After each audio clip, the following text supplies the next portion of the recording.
এদিকে voter slip বিতরণকে কেন্দ্র করে চাঞ্চল্য ছড়িয়েছে বারাসাতের ৩ নম্বর ওয়ার্ড ২২২ নম্বর বুথ। সেখানকার ঘটনা, বাড়ি বাড়ি গিয়ে স্লিপ না দেওয়ার অভিযোগ বিএলওর বিরুদ্ধে উঠছে।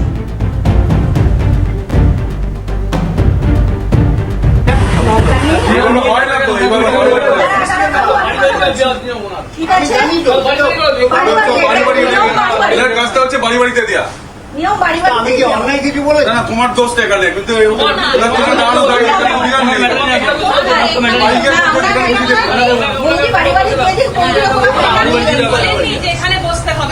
তাহলে আপনি এটা দিচ্ছেন কি কিছু আপনি তোমার সিস্টেম সবই জানেন আপনি এটা উচিত না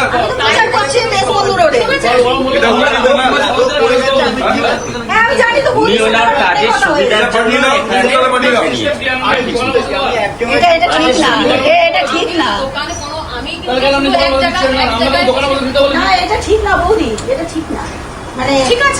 স্থানীয় তৃণমূল নেতৃত্ব তারাই অভিযোগকে সামনে নিয়ে এসছেন, বিএলওর বিরুদ্ধে সরব হয়েছেন। অপুশীল টেলিফোন লাইনে রয়েছেন আমাদের প্রতিনিধি অপু। আপাতত কোনো রকম পদক্ষেপ কি হয়েছে যে অভিযোগ সামনে এসছে?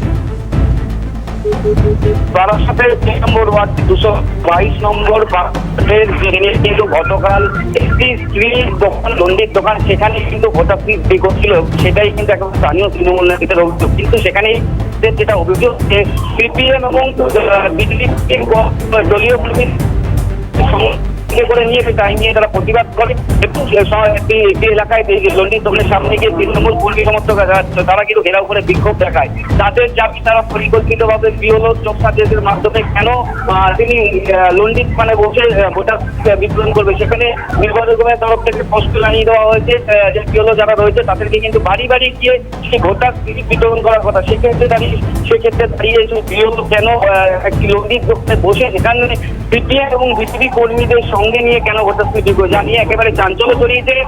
এবং এই ঘটনার পরেই কিন্তু তিনি এসডিও যে ঘটনাস্থলে আসে, সেই বিএলওর সাথে কথা বলে এবং সেই বিএলওকে স্পষ্ট জানায় যে লিখিত আকারে জানাতে। যদিও এই ঘটনা কিন্তু একেবারেই চাঞ্চল্য ছড়িয়েছে বারাসাতের ৩ নম্বর ওয়ার্ডে, যদিও বিজেপির তরফ থেকে কিন্তু সেই অভিযোগ একেবারে অস্বীকার করে তারা এই বিষয়টি জানা নেই বলে তিনি জানিয়েছে।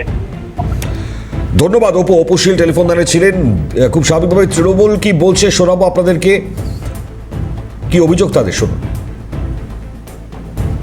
উনি নিয়মের মধ্যে থাকেনি, কারণ উনি এসআইআর ফর্ম এখান থেকে ডিস্ট্রিবিউট করেছে।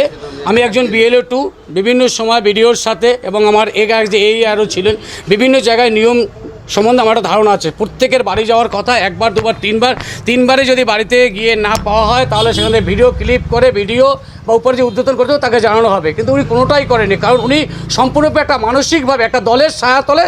তখন দেশবন্ধু রোডে প্রচার করছিলাম আমার সব সঙ্গী সাথী নিয়ে।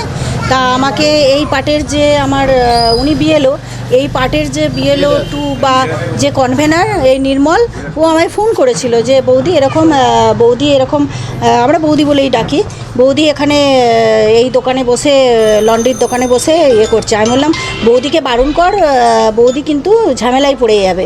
আমি একবার না, আমি 4 থেকে 5 বার ফোন করে এখানে আসি বা আদার্স সবাই খবর পেয়ে এখানে আসা হয়েছিল। তারপরে ওনার সাথে কথা বললাম।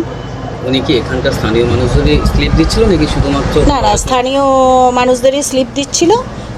আমি তো সরাসরি এখন স্লিপ দিচ্ছিল স্থানীয় মানুষদেরই দেওয়ার কথা। তা কি উনি এবারে কটা কি দিয়েছেন এটা তো আমি মানে প্রত্যক্ষভাবে নিজে দেখিনি, মানে সেটা বলতে পারবো না। বিএলএ 2 এবং কাউন্সিলর দুজনের বক্তব্য আপনাদেরকে শোনালাম। এই মুহূর্তে বিএলও কি বলছেন শুনুন। কি ভোটার স্লিপ কি করছেন? হ্যাঁ, এখানে বসে কিছু ভোটার স্লিপ আমি দিয়েছি। এটা কি নিয়মে রয়েছে?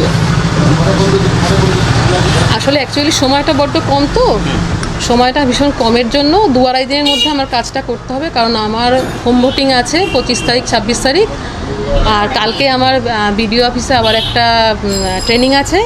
সেই কারণে 2-2.5 দিনের কাজটা করতে হবে বলে আমি ভেবেছিলাম এই গলিটাতে অনেক ভোটার আছে, আমি এই গলিটা আজকে কমপ্লিট করে ফেলবো।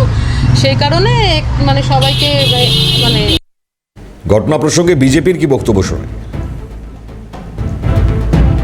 এই ব্যাপারে আমাদের কাছে কোনো রকম কোনো রকম খবর আমাদের কাছে নেই, এরকম কোনো ঘটনা আমাদের কাছে নেই। আর বিএলও যারা রয়েছে, বিএলওরা একটা সম্পূর্ণ তৃণমূলের লোক রয়েছে, তৃণমূলের লোকরাই বিএলও হয়েছে, তারা কিভাবে বিজেপির হয়ে কাজ করবে? সম্পূর্ণ ভুল এবং মিথ্যে তথ্য ছড়াচ্ছে তৃণমূল কংগ্রেস, কারণ তারা জানে এবারের ভোট